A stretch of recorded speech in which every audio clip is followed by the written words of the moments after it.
Hello, আসসালামু আলাইকুম। আশা করি সবাই ভালো আছেন। আমি ভালো আছি, আলহামদুলিল্লাহ। আমি আজকে চা বলতে একটা নাস্তা তৈরি করবো।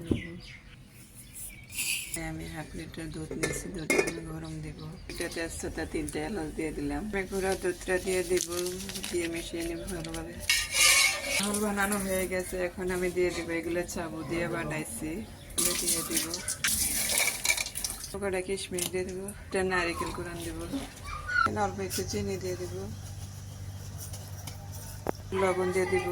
রাস্তাটা হয়ে গেছে, এখন আমরা সবাই খাবো। রুটি বানাইছি, রুটি দিয়ে দেবো। মনে নাই কিছুটা বাদাম দিয়ে দিব। গুড় দিয়ে পায়েস রান্না করা হয়েছে আজকে আমাদের এই খাবারের সকালের নাস্তা রেসিপি, সকালের রুটি আর এখানে পায়েস। ভালো লাগলে শেয়ার করেন। আসসালামু আলাইকুম, আল্লাহ হাফেজ। টাটা। সকালের নাস্তা কেমন হয়েছে বলো? আল্লাহ হাফেজ। এই যে আমার মাইয়া খালি কয় সবাই লাইক করো। টাটা, আসসালামু আলাইকুম। এটা দেশি মুরগি আমার শাশুড়ি দিয়েছে, তাই আমি এটা ভাজি করবো, সবাই খাইবে। মুরগির ডিম, দেশি মুরগির ডিম ভাজি করি